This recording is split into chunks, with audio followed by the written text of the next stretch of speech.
አቶ ጌታቸው ረዳ አንድ ጽሁፍ ጽፏል በፌስቡክ ገጹ ላይ። ጌታቸው ረዳ የጻፈው ጽሁፍ የቲፒኤልኤፍን የጦርነት ፍላጎት አስመልክቶ ነው። የጽሁፉ ዋነኛው ዓላማ ቲዲኤፍ የሚባለው ውስጥ ላሉ ወጣቶች ምናልባትም ከዛም ውጪ ላሉ የትግራይ ወጣቶች በአጠቃላይ መልእክት ማስተላለፍ ነው። በእናንተ መስዋዕትነት ነው ይሄ ቡድን አሁንም ሰርቫይቭ ማድረግ እየፈለገ ያለው። ስለዚህ ለራሳችሁ እወቁበት የሚል መልእክት ነው አቶ ጌታቸው ረዳ ማስተላለፍ የፈለገው።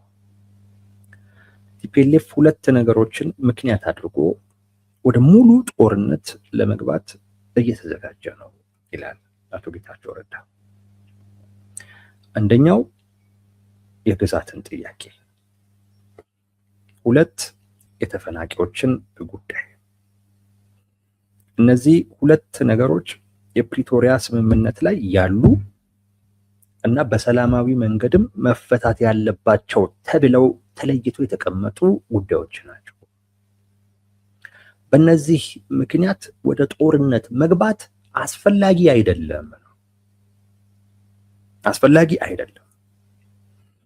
ነገር ግን ቲፒኤልኤፍ ወደ ጦርነት ለማስገባት የሚያስችሉ ሁኔታዎችን በሙሉ አመቻችቷል እና ወደ ተሟላም ጦርነት ለመግባት እየተዘጋጀ ነው ያለው። ስለዚህ ለራሳችሁ አወቁበት። መስዋዕትነታችሁን ለሚያራክስ ለዚህ ኃይል በስህተት መስዋዕት እንዳትሆኑ የሚል መልእክት ነው ያስተላለፈው ጌታቸው ረዳ። እዚህ ውስጥ አንዳንድ የምናያቸው ነገሮች ይኖራሉ። አንደኛ ቲፒኤልኤፍ ነገሮችን ሁሉ ወደ ጦርነት እንዲያመሩ አድርጓል። ለጦርነት የሚያመቹ አይነት ነገሮችን እየፈጠረ ነው የሚለውን ነገር በደንብ እናያለን። በጣም ወሳኝ ጉዳይ ስለሆነ አንዱን እሱን እናያለን። ከዛው ጋር አያይዘንም ህወሓት በወልቃይት በኩል ጦርነት አይከፍትም ስለሚባለው ነገር አያይዘን የምናይ ነው የሚሆነው። አንዱ በጣም ወሳኙ ጉዳይ ጦርነቱ አይቀሬ ጉዳይ መሆኑ እየታወቀ ነው። በዚህ ዓመት ውስጥ ምናልባት ደግሞ በቅርብ በሳምንታት ውስጥ አይ ቲንክ በቃ በታወጀ አይነት መልኩ በይፋ ወደ ጦርነት የሚገባበት አይነት ሁኔታ የሚኖር ይመስለናል። ያለው ሁኔታ እሱን ነው የሚያረጋግጠው። አሁንም በዚህ በጠለምት በኩል የተጀመረው ነገር እንዲሁ ዝም ብሎ ቴስት አድርገው ሙከራ አድርገው ወይም የሆኑ ቦታዎችን ብቻ ይዘው ልክ በአፋር በኩል እንዳደረጉት ይተውታል ተብሎ የሚጠበቅ አይደለም። በጠለምት በኩል ቲፒኤልኤፍ ጦርነት ጀመረ ከተባለ ዛሬ 3ኛ ቀኑ ነው። ዛሬም እንደዚሁ በምስራቅ ጠለምት እንዲሁም በምዕራብ ጠለምት በሁለት ቦታዎች ጦርነት አለ፣ ተኩስ አለ። ዛሬም ላይ ማለት ነው። ትናንትም እንዲሁ ነበር፣ ከትላንት ወዲያም እንደዚሁ እና ለ3ኛ ጊዜ ዛሬ ጦርነት አለ። ከዛ ውጪ አሁንም ተዘጋጁ ተብለው ለቀጣይ ግዳጅ ደግሞ የተዘጋጁም ደግሞ ያሉ የቲዲኤፍ አባላትም አሉ። ሲታይ የሆነች ለሙከራ አይነት ነገር ማለት እስቲ ብንጀምር መንግስት ሪአክት ያደርጋል ወይስ አያደርግም የሚለውን ነገር ቴስት ለማድረግ ወይንም ገብተው ወሳኝ የሚሏቸውን ከወታደራዊ ነገር አንጻር አካባቢዎችን ይዘው ለቀጣይ ተልእኮ እዛው ቦታ ላይ ራሳቸውን ማዘጋጀት ሳይሆን አይ ቲንክ አሁን ይሄ ወደ ጦርነት እየተገባ ያለ ነገር ይመስላል እና የሚቀጥል ነገር ይመስላል። ግን በይፋ ደግሞ ጦርነቱ ተጀመረ ተብሎ እንግዲህ በአዋጅ የሚጀምሩበት ሁኔታ ሩቅ አይመስልም። ያለው ሁኔታ ወደዛ የሚያመራ ነው። ነገ ከነገ ወዲያ ወደ ጦርነቱ ሲገባ በጣም አከራካሪ ሊሆን የሚችለው ጉዳይ ጦርነቱ እንዴት ተጀመረ የሚለው ነገር በጣም አከራካሪ የሚሆን ጉዳይ። አስቀድሞ በይፋ ጦርነቱ ታውጆ ከመገባቱ በፊት ያሉ ነገሮችን በደንብ አጥርቶ አቋም ይዞ መጠበቅ ጥሩ ነው ብለን እናስብ። እኔ ይህንን ነገር ማድረግ ከጀመርኩ ቆይቻለሁ።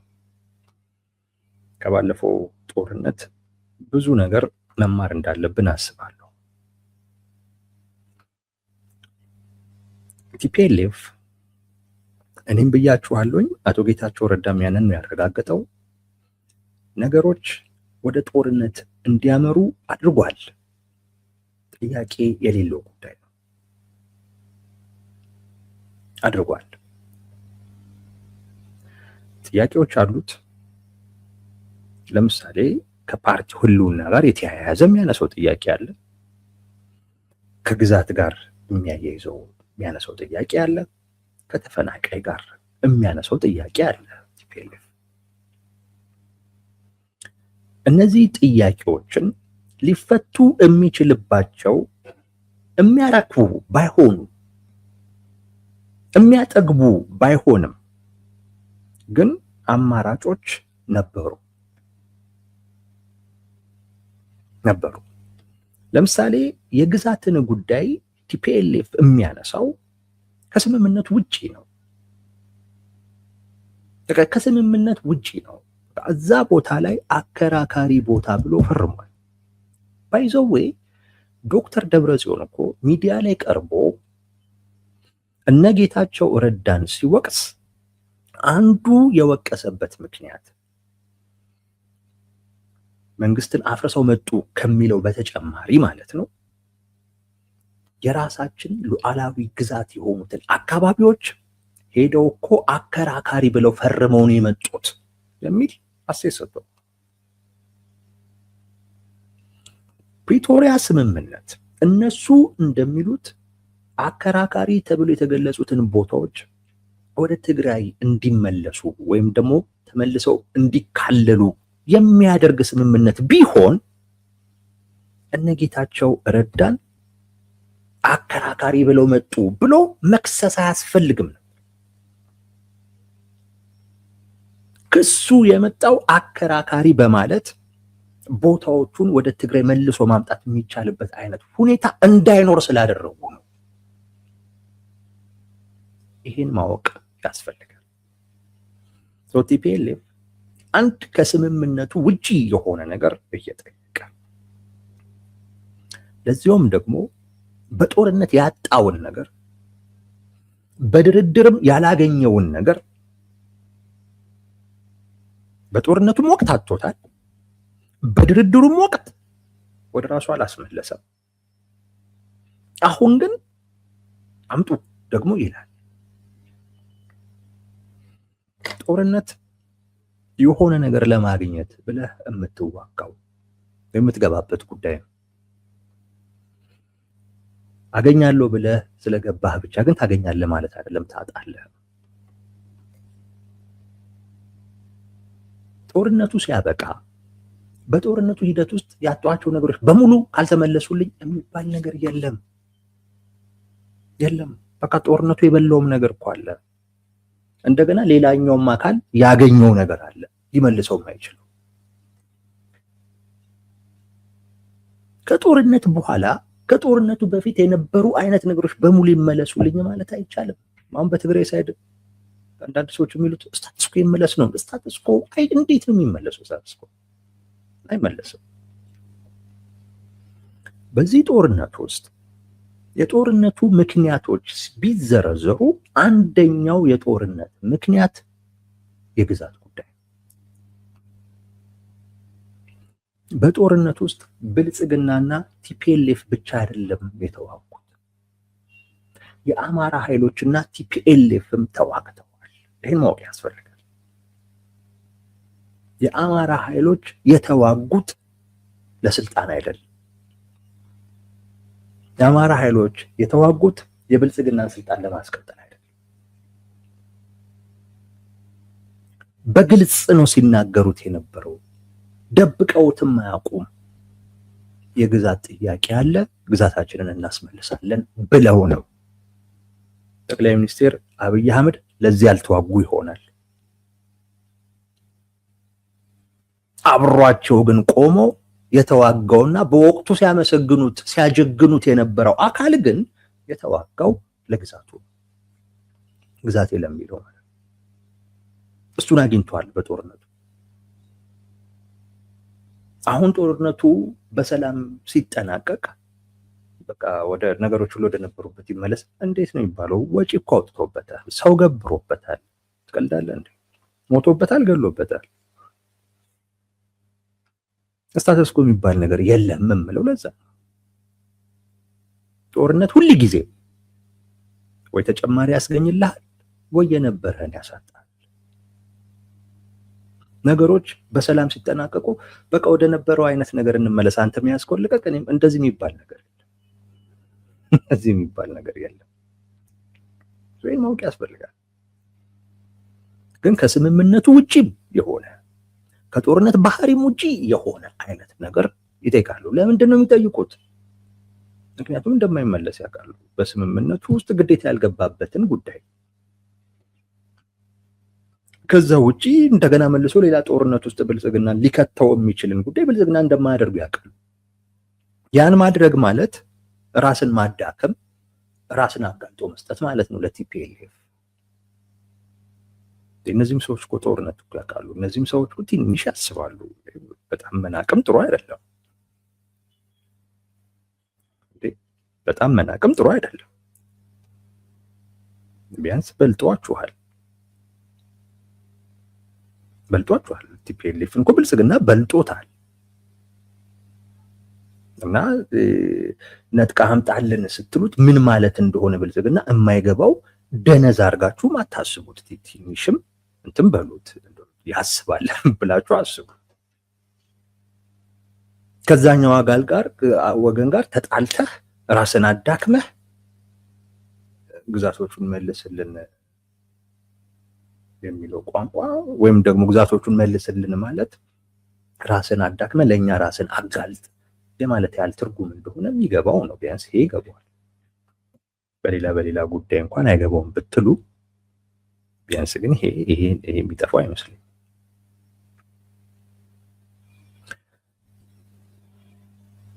የማያደርገውን ነገር ጠይቀው ስለማያደርገው ምን ያደርጉታል? እነሱ ለጦርነት ምክንያት ያደርጉታል። እንደዚህ ነበር ስምምነታችን ስታተስ ኮ ይመለስ ነው የሚለው። አሁን መንግስት አልመለስም አለ። ስለዚህ ምን እናደርግ? ስምምነቱን ጥሷል፣ ወደ ጦርነት እንገባለን የሚል ነው። ለጦርነቱ ሁኔታዎችን አመቻችተዋል ስንል አሁን ያላቸው አማራጭ በቃ ጦርነት ብቻ ሆኗል። ግን ይሄ ጦርነት ብቻ ግን የሆነበት ምክንያት ሌላው ወገን ለነሱ አማራጭ ሳይሰጥ ቀርቶ አይደለም። የነበሩ አማራጮችን በሙሉ ሆን ብለው ዘግተው ነው። አማራጭ ቀርቧል። ግዛቶቹ በስምምነቱ ምላሽ ያገኙ ስለሆነ እነሱን በሚመለከት አማራጭ አይኖርም። ሌላው የተፈናቃይ ጉዳይ ነው። የተፈናቃይም ጉዳይ አማራጭ ቀርቧል። ይመለሱ ተፈናቃዮቹ፣ ጊዜያዊ መንግስት ይመስረት ምናምን ተብሏል። በወቅቱም ቢያሉ አካባቢዎቹ ሳይመጡ እንዴት በሚል ያንንም ያሉበት ምክንያት ምንድን ነው? የማያደርገውን ነገር መንግስትን አድርግ በማለት ያቺን ቢያንስ ጦርነት ልታስቀር የምትችለውን አማራጭ መዝጋት ነው፣ መቁረጥ ነው። ከዛን ምን ይላሉ? የተፈናቃይ አልመለሰም ይላሉ። ልመልስ አልኩ አይደል እንዴ ቦታውን ሳትመልስ ስምምነቱስ ምናምን እያሉ ነገሮችን ያወሳስባሉ። ህጋዊ እውቅናቸውንም እንደዚሁ ህጋዊ እውቅናንም በነበረን አይነት መልኩ ካልተሰጠን የሚል ነው። ከጦርነት በኋላ ሁሉም ነገር በነበረበት አይገኝም ወገን። በተለይ ተሸናፊ ሆነ አታገኝም። ማወቅ ያስፈልጋል። አታገኝም። አሸናፊ ጠቅልሎ በሚወስድበት ሂደት ውስጥ ትንሽም ካገኘህ ጥሩ ነው። እሷን ይዘህ እሷን ለማስፋት ነው መሞከር ያለብህ። የነበረ አማራጭ ነበር፣ ህግ ወጣ፣ እውቅና ተሰጣቸው። ግን ይሄ እኛ የጠየቅነው አይደለም በሚል እሱንም ውድቅ አደረጉት። አሁን ምርጫ አይደረግም የሚሉበት አንዱ ምክንያት ከእሱ ጋር የተያያዘ ነው። አሁን ላይ ቲፒኤልኤፍ የሚጠይቃቸውን ጥያቄዎች በሙሉ መልስ ሊያገኝ የሚችልበት ብቸኛው መንገድ ጦርነት። ይሄ መንገድ ግን ብቸኛ መንገድ የሆነበት ምክንያት ሌላው ወገን ለጥያቄዎች መልስ አልሰጥም በማለቱ አይደለም። ራሱ ቲፒኤልኤፍ መልስ መስጠት በሚያስቸግር አይነት መልኩ ጥያቄዎቹን እያቀረበ ስለሆነ እዚህ ላይ ግልጥ ያለ ነገር መያዝ ያስፈልጋል። ከበፊትም ነው የምለው ወደ ጦርነት ከተገባ እነ ዶክተር ደብረጽዮን ናቸው ጦርነት የጀመሩት። እንደዚህ ማለት አያስፈልግም። እዚህ ላይ እነ ዶክተር ደብረጽዮን ናቸው። እነ ዶክተር ደብረጽዮን ጥቂት ሰዎች የፓርቲውን መዋቅር ተቆጣጥረው ነገሮች ወደ ጦርነት እንዲያመራ እያደረጉ ያሉት እነሱ ናቸው። በዚህ ላይ ጥያቄ ውስጥ መግባት አያስፈልግም። በዚህ ላይ ብዥታም ሊኖርም አይገባም። ያ ማለት ሌላኛው ወገን ፍጹም ንጹህ ነው ማለት አይደለም። እንዳልኩትኝ ነው። አማራጮቹ ምናምን ላያጠግቡ ይችላል። ግን እነሱን ይዘህ እነሱ ላይ መነጋገር ሲገባ የማይሆን አይነት ጥያቄ ለመጠየቅ የማይሆን እሱ ካልተመለሰልኝ አይነት ነገር ልክ አይደለም። በቃ እሱ እንደዛ የሚጠይቅ ሰው ጦርነት ፈልጎ ግጭት ሲፈልግ ነው እና ለመጋጨት ሰበብ ነው እየፈለገ ያለው ማለት ነው። ስለዚህ ምንም ብታደርግ ይሄ ሰው የሚፈልገው ጦርነት እስከሆነ ጊዜ ድረስ ወደዛ ከመሄድ አይመለስም። ይህን ማወቅ ያስፈልጋል። ጌታቸው ረዳም አንዱ ያለው ጉዳይ ይሄንን ነው እና አሁንም ደግሞ ወደ ተሟላ አይነት ጦርነት ለመግባት እየተዘጋጁ ነው። ቅድም እንደነገርኳችሁ ነው ኦሬዲ እየገቡ ነው ማለት ይቻላል። ዝግጅቶችም አሉ። አንዳንድ አርሚዎችም ተልዕኮ ተሰጥቷቸዋል፣ ተዘጋጁ ተብሏል፣ ትዕዛዝ ደርሷቸዋል፣ አቅጣጫ ተሰጥቷቸዋል። እንግዲህ ነገ ከነገ ወዲያ በአጭር ጊዜ ውስጥ ወደ ተሟላ ጦርነት ሊገባ ይችላል። ከዚህ ጋር ተያይዞ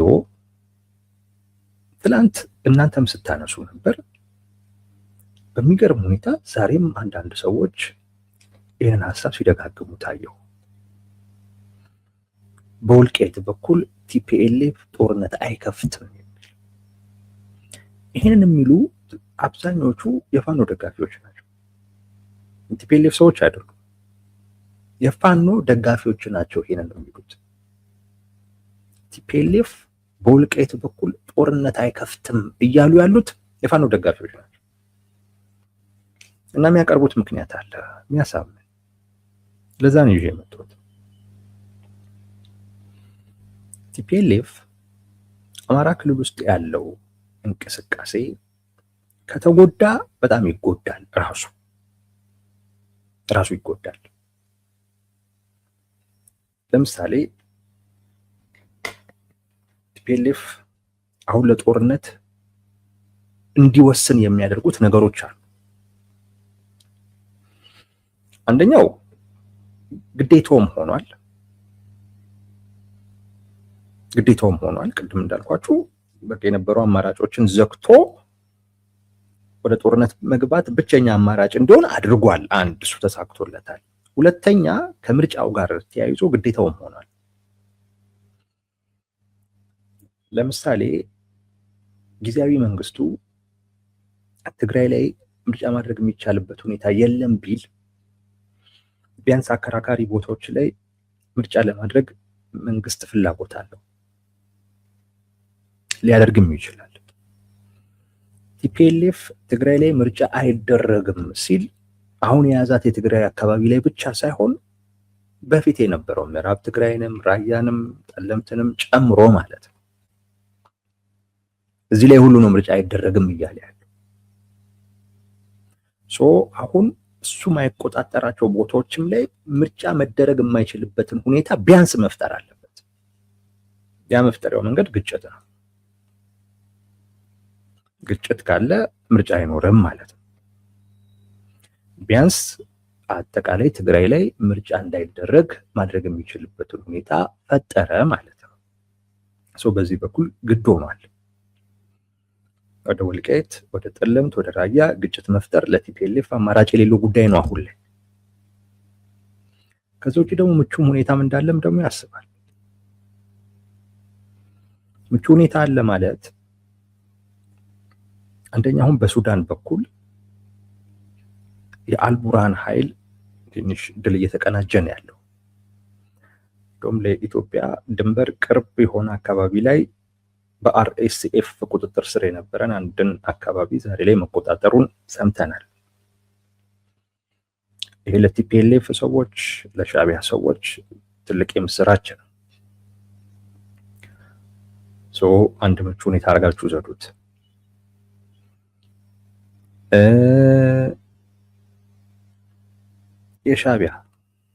የሻዕቢያም ቢሆን በዚህን ወቅት ካልተጠቀምክበት ነገ ከነገ ወዲያ ልትጠቀምበት ላትችል ትችላለህ፣ አይታወቅም። የኤርትራ ጉዳይ ሰውየውም ከእድሜም ጋር ከጤናም ጋር በተያያዘ ያሉ ነገሮች አሉና አሁን እሱ ባለበት አይነት ሁኔታ ካልተጠቀምክበት ነገ ከነገ ወዲያ ምን ሊሆን እንደሚችል አይታወቅም። የሻዕቢያም የሰጣቸውን ኦፖርቹኒቲ ለመጠቀም አይ ቲንክ ከዚህ የተሻለ ጊዜ የለንም ብለው የሚያስቡ ይመስለኛል። የፋኖ ኃይሎች በተለይ የነዘመነ ካሴ ቡድን አሸናፊ ሆኖ መውጣት በአማራ ክልል ውስጥ እሱም እንደ አንድ ትልቅ ምቹ ሁኔታ ወስደውታል። እነዘመነ ካሴ ያው ከቲፒኤልኤፍ ጋር ግንኙነት አላቸው። ከማንም ጋር የመገናኘትም አብረው የመስራት ፍላጎት አላቸው ብልጽግናን እስካስወገደላቸው ጊዜ ድረስ። ቲፒኤልኤፍም ጠላት ነው እንደዚህ ሲል የነበረው አካል አሁን ተሸንፎ እነዘመነ ካሴ ቢያንስ በፋኖ ዙሪያ ላይ አሸናፊ ሆነው ወጥተዋል፣ ወደፊት ወጥተዋል። ይህም ለቲፒኤልኤፍ ምቹ ሁኔታ ነው። ብልጽግናን በተለያዩ ጉዳዮች ተወጥሯል፣ ቀጠናዊ ውጥረትም ጨምራል።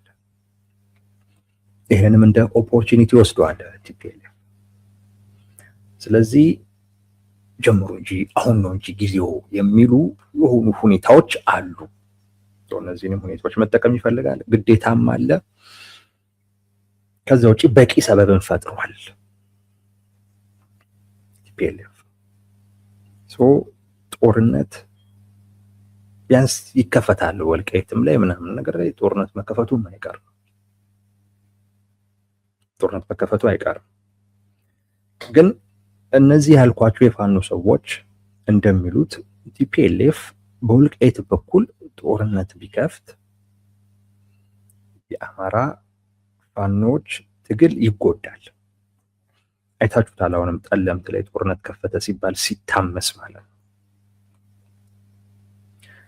ይሄ እንደምቹ ሁኔታ የወሰዱት የፋኖ አንድነት ምናልባት ሊፈርስ እና ተስፋ አስቆራጭ ሊሆን ይችላል።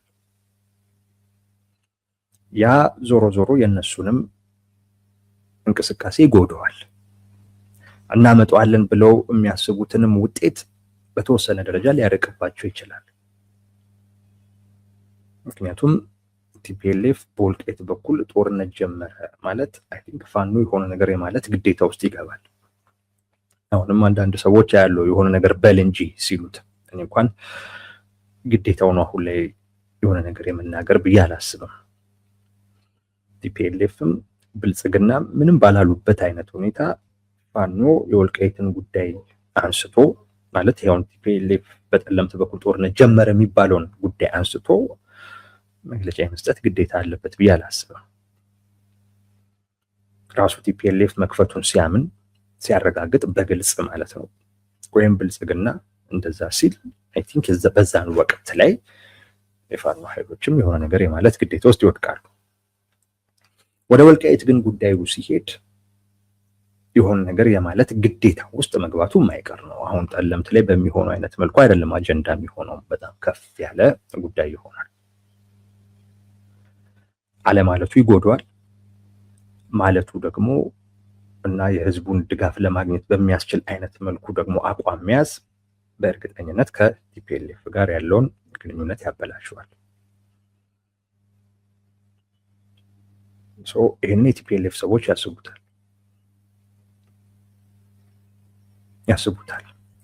እና የፋኖቹ ሰዎች የሚሉት ቲፒኤልኤፍ ይህንን ስለሚረዳ በወልቃይት በኩል ጦርነት አይከፍትም ነው የሚሉት። የፋኖን ትግል መጉዳት ራስን መጉዳት ስለሚሆንበት ስለሚሆንበት በወልቃይት በኩል ጦርነት አይከፍትም የሚል መከራከሪያ ያነሳሉ። ነገሩ ያስኬዳል፣ ምክንያታዊ ነው፣ ያስኬዳል እና ተቀብለነዋል። እኛም ኦኬ በወልቃይት በኩል ጦርነት ላይ ከፍት ይችላል ቲፒኤልኤፍ ብለናል። ግን አንድ ነገር ግን አትርሱ፣ ጦርነት መክፈት ግን አማራጭ የለውም። ጦርነት መከፈት አለበት ወልቃይት ላይ። ወልቃይት ላይ ጦርነት መከፈት መቻል አለበት።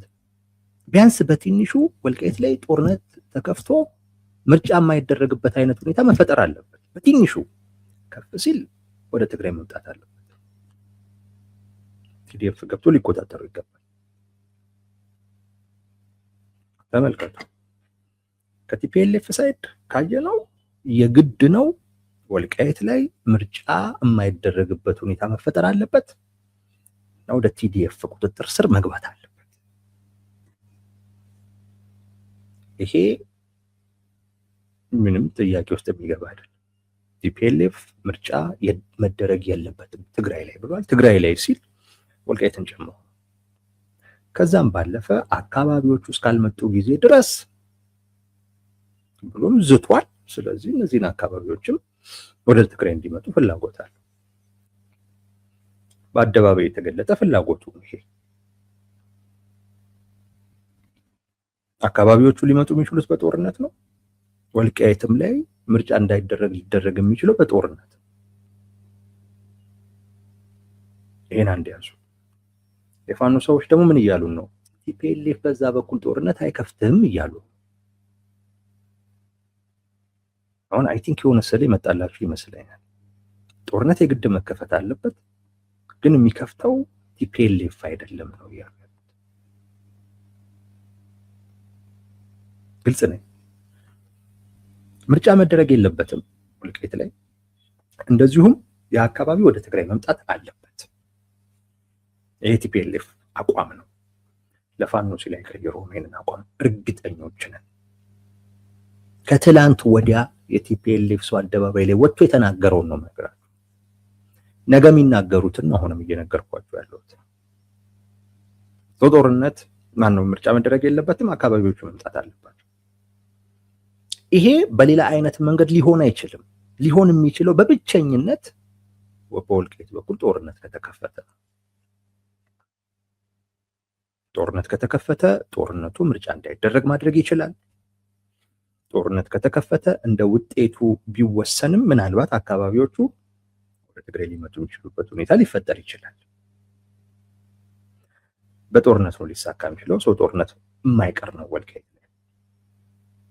አሁን ቲፒኤልኤፍ ቅርብ የሆኑ የፋኖ ሰዎች እየነገሩን ያሉት ቲፒኤልኤፍ በዛ በኩል ጦርነት አይከፍትም፣ ምክንያቱም ያንን ማድረግ የፋኖን ትግል ይጎዳዋል። እሱን ደግሞ ከጎዳ እራሱም ይጎዳል። ምን እያሉ ነው እነዚህ ሰዎች ነው? እና ጦርነቱን የሚከፍተው ማን ነው? ቲፒኤልኤፍ ካልሆነ የሆነ ከቲፒኤልኤፍ ውጪ ያለ አካል ጦርነቱን በወልቃይት በኩል መክፈት አለበት ማለት ነው። የቲፒኤልኤፍ መክፈት የአማራን ትግል የሚጎዳው ከሆነ የፋኖችን ትግል የሚጎዳው ከሆነ ግን ደግሞ የግድ ጦርነት ደግሞ መከፈት ካለበት ከፋቹ ቲፒኤልኤፍ መሆን የለበትም ነው እየተባለ ያለው። ጦርነቱን የሚከፍተው ሌላ ወገን መሆን አለበት ነው።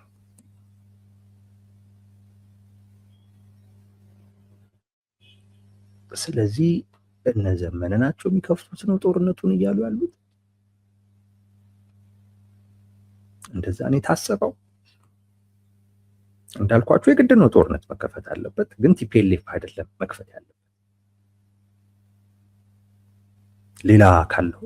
ያ አካል ደግሞ ማን መሆን አለበት? እነ ዘመነ መሆን አለባቸው።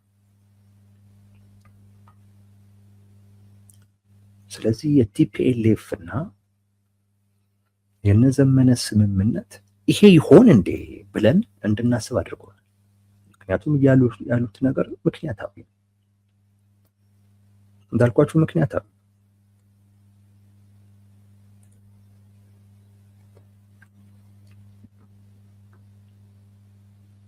ምክንያታዊ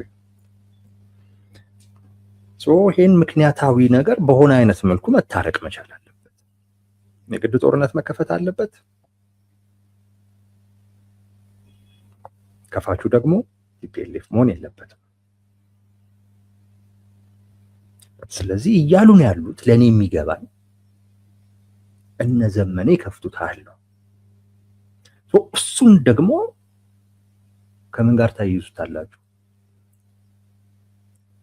ወልቃይት አካባቢ ላይ ያለውን አስተዳደር በሚመለከት የነ ዘመነም የቲፒኤልኤፎችም ምልከታ ተመሳሳይ፣ ሁለቱም ተመሳሳይ ነው የሚሉት። እዛ አካባቢ ላይ ያለው አካል የኦሮሞ ብልጽግና ምናምን እንደዚህ ነገር ይሉታል ወይ ብልጽግና አካል ነው የሚሉት። ከብልጽግና ለይተን የምናየው አካል አይደለም ነው የሚሉት ፋኖችም ጭምር ይሄንን ነው የሚሉት። እና ይሄንንም ሲሉት ደግሞ የነበረው ወልቃይት ላይ ጦርነት ለመክፈት የራሳችን ምክንያት አለን እያሉም ነው። ስለዚህ በራሳችን ምክንያት ወልቃይት ላይ ጦርነት ከፈትን ሊሉን ይችላሉ። ካልሆነማ ምኑን ተስማሙ?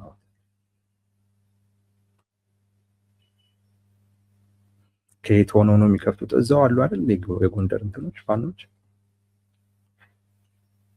አፋብን ውስጥ ያሉ ስማቸውን ስለማላቅ እንጂ ሙሉ ያሉ አይደለም። ታውቃቸው ትችላለህ፣ ስማቸውን እርግጠኛ ነኝ። ራሳቸው ሊከፍቱት ይችላሉ።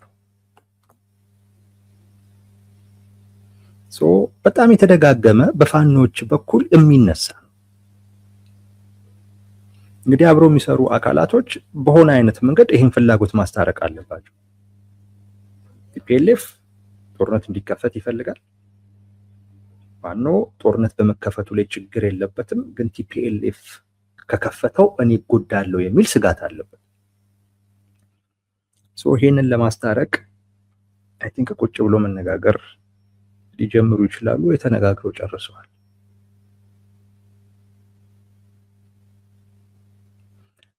እሱ ላይ ነው እንትን አላልኩም። አሸተ ደምሎ እኮ የብልጽግና ዋና ስራ አስፈጻሚ አባል ነው። ፋኖ ልክ ነው። ታዲያ ልክ ነው። እኔ ቋላ አይደለም አላልኩም ይላሉ ስል ውሸት ነው ማለት አይደለም፣ እውነት ነው። የወልቃይት ዋና ስራ አስተዳዳሪ የብልጽግና ምክር ቤት አባል ነው እና ፋኖ ብልጽግና ነው የሚያስተዳድረው ያን አካባቢ ቢል ተሳስቷል እያልኩ አይደለም። የማይስተባበል ጉዳይ ነው።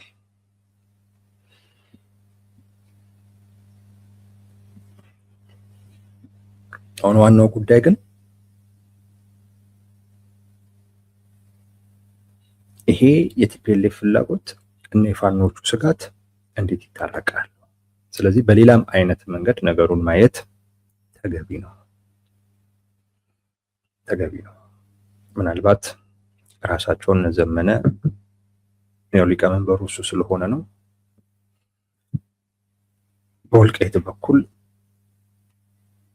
ጦርነት ሊከፍቱ የሚችሉበት እድል ሊኖር ይችላል። እንደተባለው ግን ራሱ ቲፒኤልኤፍ የሚከፍት ግን ከሆነ ፋኖ ደጋፊዎች እንደሰጉት የፋኖ ኃይሎችን እንደገና ወደ ክፍፍል ይዟቸው የሚመጣ ጉዳይ ነው። ያ ደግሞ መከፋፈሉ እነሱ እንደሚሉት የቲፒኤልኤፍን እንቅስቃሴ ይጎዳዋል። በዚህ ሰዓት ላይ ቢያንስ መንግስትን በምንም አይነት መልኩም ቢሆን ወጥሮ የሚይዝለት፣ የሚያስጨንቅለት፣ የሚበጠብጥለት ያስፈልገዋል።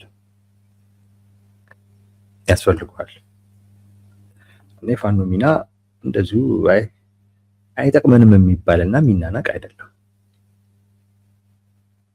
እንደዛ የሚባል አይደለም። ስለዚህ ሊጠቅመው የሚችልን እንቅስቃሴ እንዲሁ ዝም ብሎ በዋዛ ፈዛዛ ያጠፋዋል፣ ያዳክመዋል ብለን አንገምትም ወዳጆች።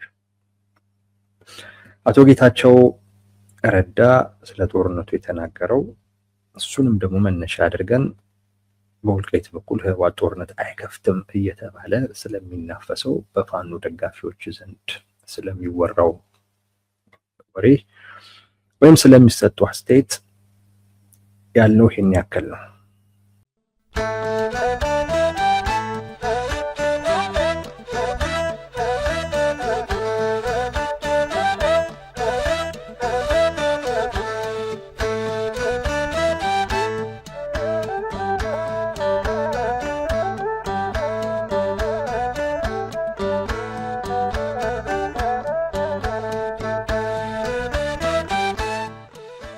Dios